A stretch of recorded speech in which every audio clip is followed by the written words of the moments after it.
in to this next comedian, our first comedian. He's taking what we call in comedy the bullet spot, because you're the first guy to go up.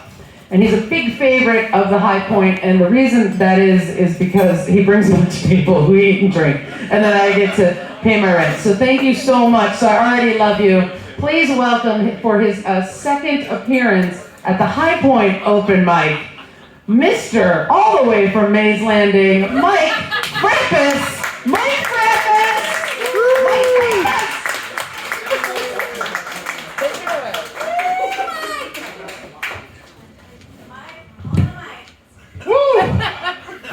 This is the biggest crowd I've ever performed in front of. I'm a little bit nervous. How about Michelle? One more hand for Michelle Tomko. Tom Comedy, Michelle. Isn't she great? Isn't she great? Mean Mike Mondays. Thank you so much, Michelle. I love this. She gives an opportunity for guys and gals such as myself to come out, see what we have or don't have, if that's the case. But did you guys know Michelle was getting married? I am. Yeah. Come on, big round of applause, Michelle. Woo, she's getting married, yeah. That's true. She's getting ready to tie the noose, the knot. The knot, she's getting ready to tie the knot. No, seriously, congratulations, Michelle. Oh, thank you. She did tell me last week, for anyone who's interested in getting her a gift, they are registered at the Bank of America. Yes, please. There's lots of gifts left. So make sure you check out that registry and give appropriately. But congratulations. Anybody else in here getting ready to get married, engaged, thinking about marriage? Anybody? Anybody else getting ready to ruin your life? Anyone? Yes, we've got one. We've got a sucker in the back. Thank you. Thinking about the okay. Well, you know, no, it's great. Marriage is great. My wife is here. She's the film crew tonight at the High Point Pub. Her and my other friend. I have two friends. They're both here filming. But, you know, we've been married, happily married for 7 years. 7 wonderful years of marriage, yes. Still paying for it financially, mentally, and emotionally as well. No, seriously, I love my wife. I do love my wife. But we're different. Right? We're different. We're just, you know, we're built differently. Right, Bobby? Bobby, up there, up front. We're built differently. Men and women are just different. It's just the way that it is, right? We think differently. Like, women tend to, think things through. They tend to plan and really process stuff, where men are just go, go, go, go, go, go. We just do things impulsively, right? Even the smallest little thing.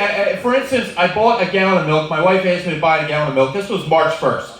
My wife asked me to buy a gallon of milk, bring a gallon of milk home, so March 1st, I get the gallon of milk, I come home, there's a date of March 5th on the milk. My wife looks at the milk, she looks at me and she said, "Is this the best one they had?" The best? What do you mean the best one?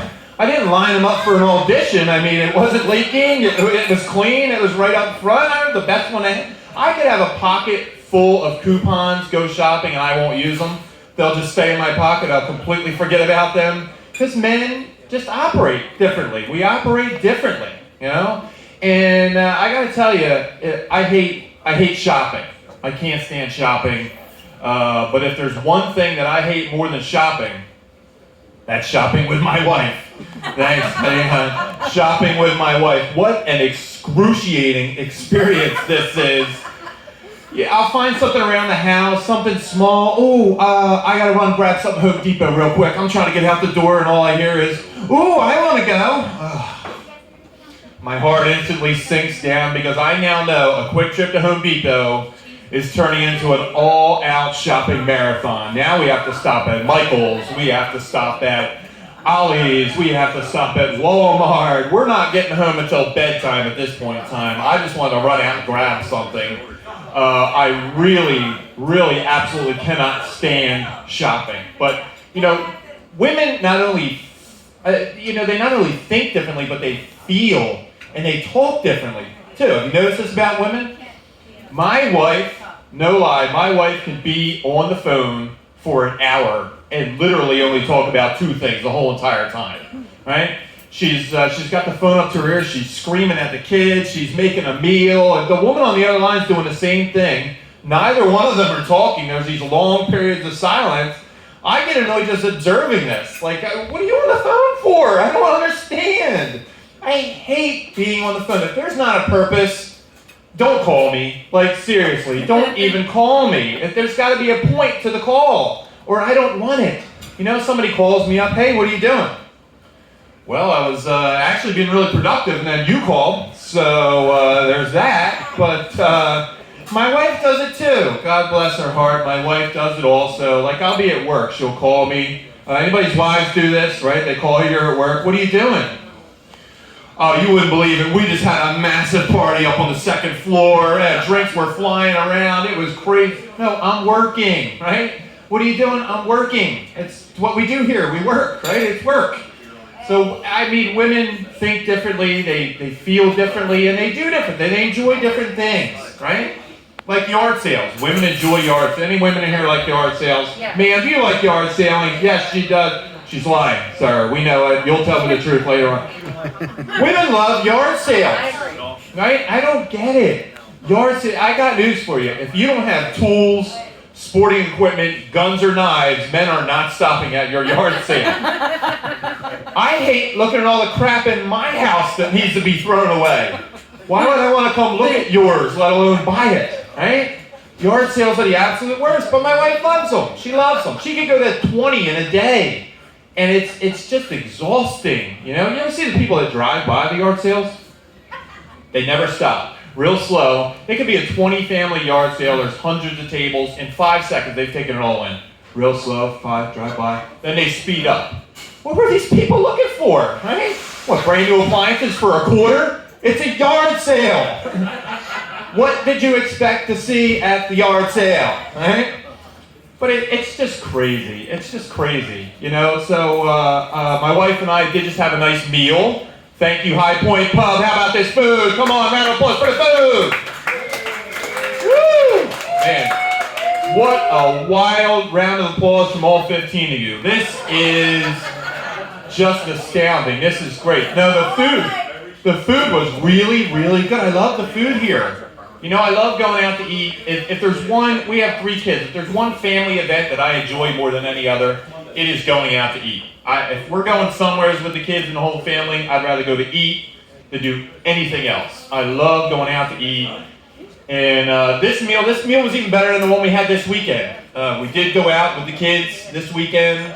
We try to go out at least once a weekend and have a meal out. So this Saturday we went out. Maybe you guys have heard of the place BJ's. You ever been to BJ's? Anybody here been to BJ's?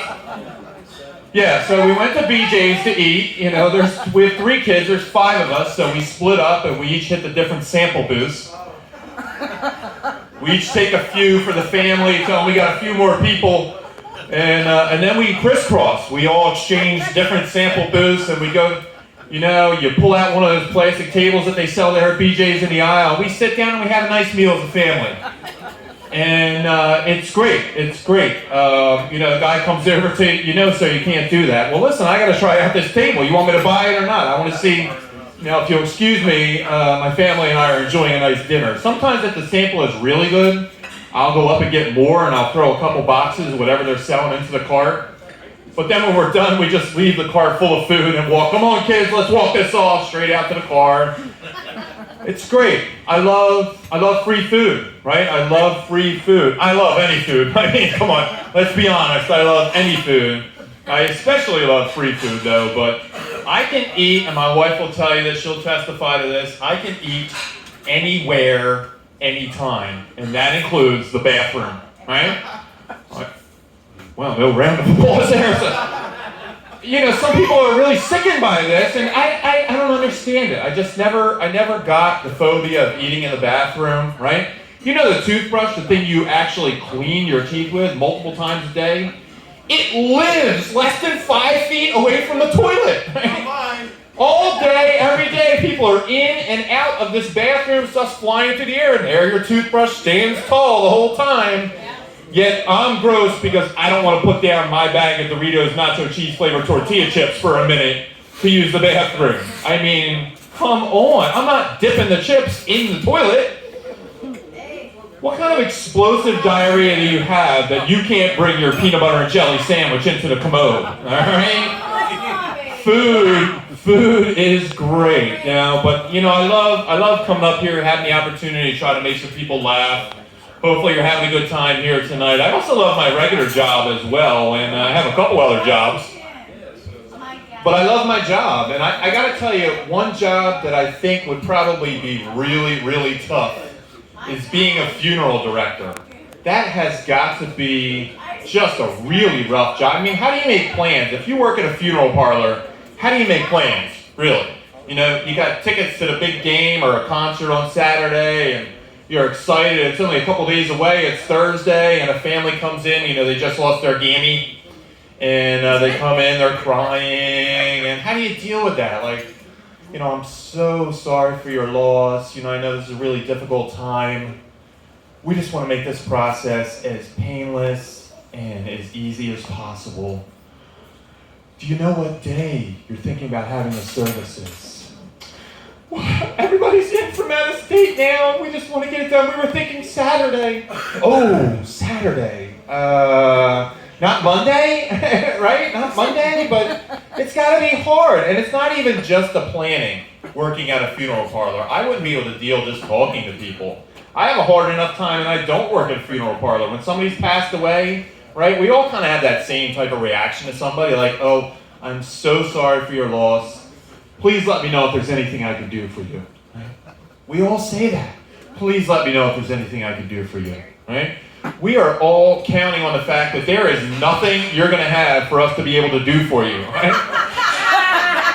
It's just a nice thing that you say to people when they've lost someone. Right? It's a nicety. You say, please let me know if there's anything I can do for you. Right? But somebody's going to call you on it someday. You know, please, I'm so sorry for your loss.